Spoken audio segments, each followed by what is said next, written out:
Ningning, sorry ha. Kanina magkausap pa tayo. Umiyak ka pa kanina, hindi ko alam na kaya ka pala umuwi dito para magpaalam sa akin. Kausap pa kita kanina. Hindi ko akalain na yun na palang huli mong hiyak.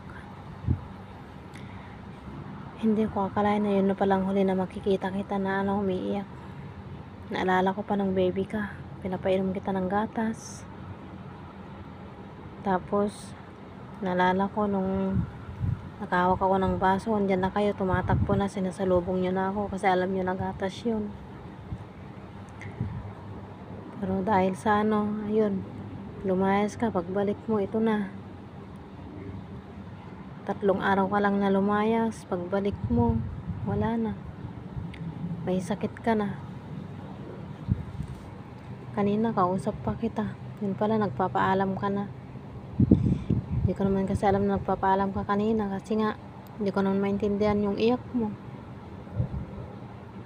Yun pala, papaalam ka na.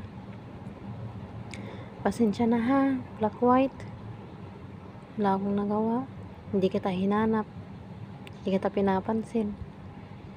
Yun pala, inuwi mo pala dito yung katawan mo para magpaalam sa akin. Pasensya ka na ha. Tawarin mo ako.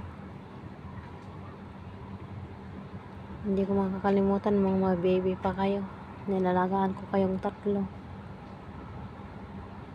Ngayon wala na. Namatay ka na lang basta. Samantalang kinakausap lang kita kanina. Sorry, black white.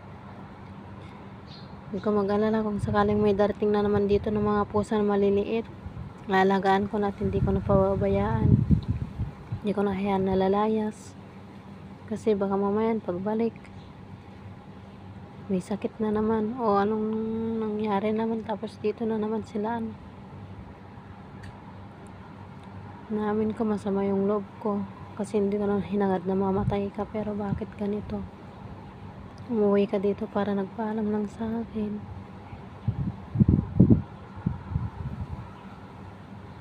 Rest in peace, Ningning ha. Pahinga ka na. Wala na tayong magagawa. Salamat at inuwi mo dito ang katawan mo at nakapagpaalam ka pa sa akin. Sa akin mga video mo at hindi ko yun buburain habang nandito ka pa sa puso ko. Patawarin mo ka, Ningning. Sabi nila, ang pusa may 9 na buhay, pero bakit ngayon hindi ka man lang nabigyan ng pagkakataon na mabuhay pa? Laki-laki mo na, samantalang dati ang liit-liit nyo. Sorry, Ningning. Rest in peace sa'yo.